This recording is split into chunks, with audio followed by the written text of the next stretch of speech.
Good morning all of you. हमारे YouTube channel geography junction पे आपका हार्दिक स्वागत है। आज हम बात करेंगे मुख्य रूप से मानसून प्रदेश के जो मानव है, जैसे अपन बात करेंगे जो भारत में जो मानसूनी जलवायु है या तो वहाँ पर मानसूनी प्रदेश में रहने वाले जनजातियों के बारे में, आदिवासी जातियों के बारे में बात करेंगे। तो भारत में अपन सबसे पहले एक जाति आती है थारू जाति। थारू है, भोटिया है, गद्दी है, खच्चर है, यानी ये जो जनजातियां हैं इनके बारे में अपन अध्ययन करेंगे। तो आज सबसे पहले बात करते हैं थारू जाति। यानी जो थारू जाति है ये कहाँ पर पाई जाती है, इसकी अर्थव्यवस्था किस प्रकार से है, या ये इसका निवास क्षेत्र कहाँ पर है, या इसके रीति रिवाज क्या है, जो सामाजिक अपन कहते हैं सामाजिक व्यवस्था, या अपन कहते हैं इनका भोजन किस प्रकार का है, या अपन बात करेंगे इस तरह इनके वस्त्र व आभूषण किस प्रकार के हैं। तो अपन बात करते हैं सबसे पहले थारू जाति का निवास क्षेत्र, यानी ये रहती कहाँ है या इनका जो स्थायी है या अस्थायी है। तो अपन बात करते हैं थारू जाति यूपी के तराई प्रदेश में निवास करती है। जैसे अपन का हिमालय विस्तृत क्षेत्र में विस्तार है, हिमालय के दक्षिणी भाग में जो यूपी का एरिया था, जैसे वहाँ पर तो तराई क्षेत्र है, वहाँ पर यह जनजाति निवास करती है। सबसे अधिक अगर सकेंद्रण की बात की जाए, यानी ये एक जगह सबसे अधिक कहाँ पाई जाती है, तो ये अपन बात करेंगे उधम सिंह नगर है। यहाँ पे यूपी में कहाँ एक उधम सिंह नगर है, जहाँ खत्तीमा व सितारगंज तहसील में रहती है। खत्तीमा तथा सितारगंज तहसील में यह रहती है।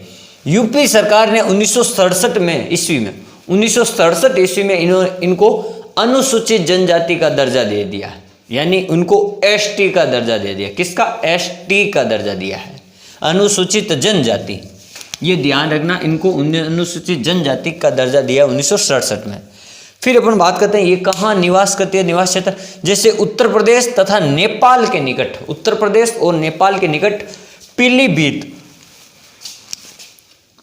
ये किस स्थान है? पीलीभीत, खारी यानी लखीमपुर में, गोंडा, बस्ती और गोरखपुर, इन क्षेत्रों में ये निवास करती है। इसके अलावा जैसे खट्टीमा है, सितारगंज, इसके अलावा पीलीभीत, खीरी, गोंडा, बस्ती, गोरखपुर, इन क्षेत्रों में ये क्या करती है? निवास करती है। फिर अपन बात करते हैं भौगोलिक दशाएं। यह जनजाति जहाँ रहती है उनका भौगोलिक वातावरण किस प्रकार का, भौगोलिक जो पर्यावरण है वो चारों ओर का इनका किस प्रकार का है, ये किस प्रकार के भौगोलिक वातावरण में जीवन यापन करती है। तो अपन सबसे पहले बात करते हैं शिवालिक पहाड़ियों के दक्षिण में एक बाबर रूप में एक संकरी पट्टी है, यानी बाबर क्षेत्र होता है ज्योग्राफी में, आपको सबको पता है। तो जहां उसके शिवालिक हिमालय के दक्षिणी भाग में बाबर क्षेत्र में एक संकरी पट्टी के रूप में यह रहते हैं, जहां पर एक दलदली क्षेत्र होता है, संकरी पट्टी या दलदली क्षेत्र। तराई की जलवायु मानव स्वास्थ्य के लिए हानिकारक होती है। जो ये संकरी पट्टी होती है, तराई पट्टी, जिसको अपन तराई प्रदेश या मच्छर पट्टी भी कहते हैं, तो यह क्या दलदली होने के कारण क्या यहाँ पर मच्छर वगैरह ज़्यादा, तो ये मानव स्वास्थ्य के लिए हानिकारक है। ये अनुकूल दशा नहीं है, यहाँ पर मानव के रहने के लिए अनुकूल दशा नहीं है। यहाँ पर उच्च तापमान रहता है, अधिक तापमान रहता है, अधिक आर्द्रता रहती है, यहाँ पर आर्द्रता भी अधिक रहती है।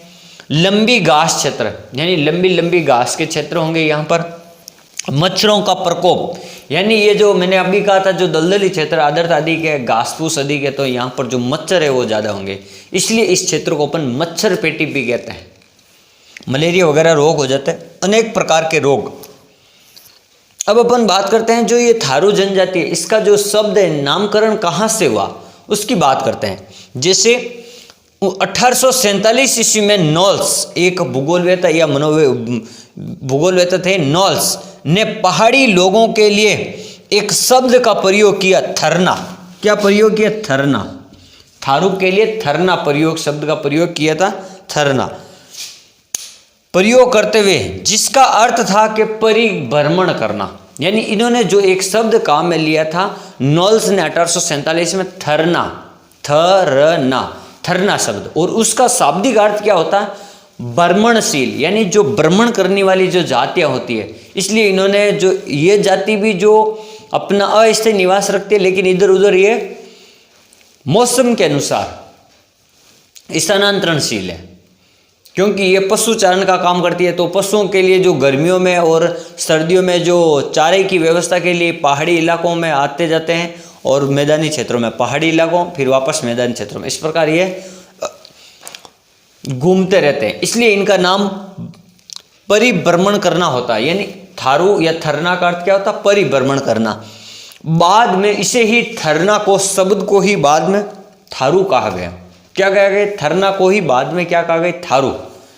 अब अपन बात करते हैं, थारू लोग अपने आप को राजस्थान के थार मरुस्थल के निवासी मानते हैं। थारू ये बोल रहे हैं कि जो थारू है ये राजस्थान के थार मरुस्थल से की जनजाति है। इनका मानना है कि जो हमारी जाति है वो राजस्थान का जो थार मरुस्थल है वहां के हम निवासी हैं। थार जाति थार मरुस्थल की निवासी है। अब अपन इनके शारीरिक लक्षण, थारू मातृपक्ष में राजपूत, यानी ये जो थारू जनजाति है ये एक मिश्रित जनजाति कह सकते हैं, मिश्रित प्रजाति के लोग हैं। जैसे ये मातृपक्ष में इनकी जो माता थी वो राजपूत वंश की थी और इनके जो पिता थे वो भील वंश से संबंधित थे, भील वंश से। यानी माता राजपूत और पिता भील, इन दोनों की जो ये मिश्रित संतान थी उनको अपन क्या कहते हैं? थारू कहते हैं। मिश्रित संतान थी उनको अपन क्या कहते हैं? थारू जनजाति या थारू प्रजाति कहते हैं। इनके नेत्र तिरछे होते हैं, यानी जो आंखें होती है वो एकदम तिरछी होती है और जो गाल होते हैं, जो ये अपन के चिक या गाल, ये उभरे हुए होते हैं। फिर अपन बात करते हैं इनका रंग काला और बाल सीधे होते हैं। जैसे मंगोलाइड प्रजाति के बाल सीधे होते हैं वैसा ये मंगोलाइड प्रजाति से समथिंग है, उनके जैसे के जैसे हैं। यानी अपन कहें अगर थारू जनजाति की तुलना की जाए तो ये मंगोलाइड प्रजाति से अपन कर सकते हैं। फिर शरीर व चेहरे से अन्य भारतीय जनजातियों जैसे हैं, यानी शरीर और चेहरे से ये क्या है? भारतीय जनजातियों जैसे हैं। जैसे अपन बात करते हैं इनके वस्त्र व आभूषण, जो ये वस्त्र किस प्रकार के पहनते थे, किस प्रकार के इनके आभूषण थे, उनके बारे में बात करते हैं। जैसे पुरुष और स्त्रियां अलग अलग प्रकार के वस्त्र पहनते थे। जैसे थारू पुरुष थे वो धोती, कुर्ता, सर पर टोपी ये पहनते थे। और जो थारू स्त्रियां थी वो धोती व अंगर की, धोती व अंगर की पहनती थी। और इनकी जो स्त्रियां थी थारू जनजाति की वो आभूषण पहनने में बड़ी रुचि रखती थी, यानी आभूषण की बड़ी शौकीन थी, या आप ऐसे बोल सकते हैं उनको आभूषण पहनना उनका एक शौक था। उनकी पहली पसंद क्या थी? आभूषण पहनना। जैसे अपन बात करते हैं पैरों में चांदी के खंडुआ। अब जैसे अपन कह रहे हैं ना पैरों में पायल होती है जो लेडीज के पैरों में, तो ये क्या पैरों में क्या पहनते थे? पायल की जगह पर खंडुआ। फिर बाजूबंद, यानी हाथों में जो ये भुजाएं होती है यहाँ पर बाजूबंद पहनते थे। नाक में नथ, यानी नाक में एक ऐसे नथ होती थी कान से और नाक से जो जुड़ी हुई होती थी, नथ। गले में रंगीन माला, और गले में जो अलग अलग मोती होते हैं अलग अलग प्रकार के, उनसे बनी हुई एक माला होती थी गले में। यानी ये आभूषण पहनना क्या, ये एक अपना शौक रखती थी। फिर बात करते हैं इनका भोजन। इनका मुख्य भोजन चावल, मछली।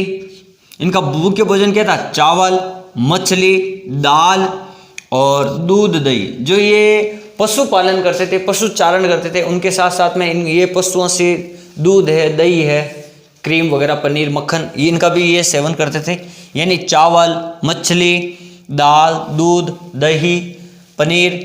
और जंगल से आखेट, यानी जो जंगल में जो शिकार करते थे उनसे जंतुओं का मांस भोजन को, ये अब जैसे ये जो थारू जनजाति थी ये भोजन को नियमित रूप से करते थे, और ये नियमित रूप से एक दिन में 3 बार भोजन करते थे।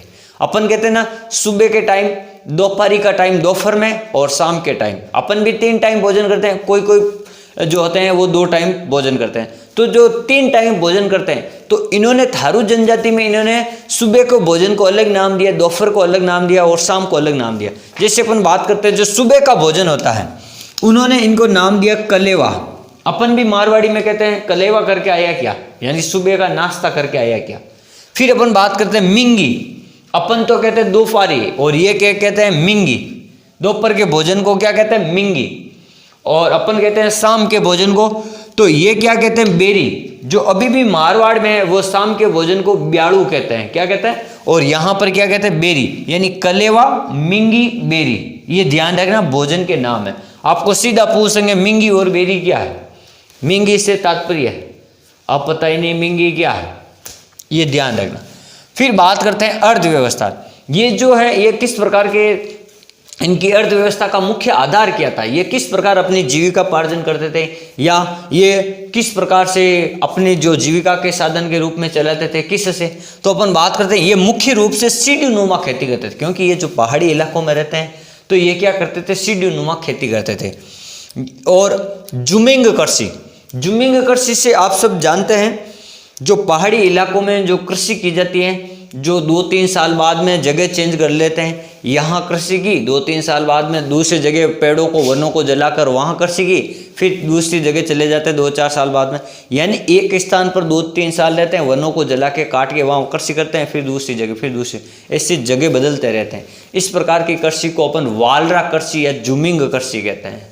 और राजस्थान में जो जुमिंग कृषि या वह जो वालरा कृषि है ना, इसको अपन अगर पहाड़ी इलाकों पे करते हैं तो चीमाता कहते हैं, और मैदानी इलाकों में अगर कृषि करते हैं तो इसको दजिया कहते हैं। क्या कहते हैं, दजिया मैदानों में, और चीमाता आपको पता होना चाहिए पहाड़ी क्षेत्रों में।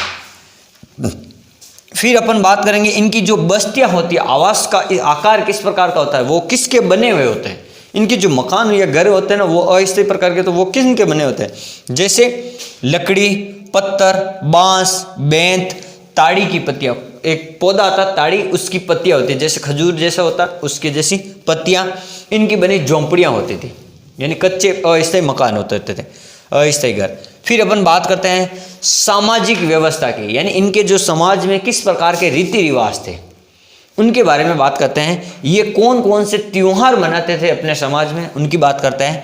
जैसे कोई इनका निजी धर्म नहीं था, जैसे अपन बात करते हैं ना माली वगैरह, जाट वगैरह, तो इनका कोई निजी धर्म नहीं था। ये मुख्य रूप से हिंदू प्रजाति या हिंदू जाति से धर्म से रिलेटेड रहते थे, बाकी अन्य कोई निजी प्रकार का कोई धर्म नहीं था। और यह होली, दीपावली, लगभग सभी त्योहारों को ये आराम से मनाते थे, बड़े इत्मीनान से मनाते थे और बड़े शौक से मनाते थे। जैसे होली, दीपावली, दशहरा, नागपंचमी, जन्माष्टमी, मुख्य रूप से इन त्योहारों को मनाते थे।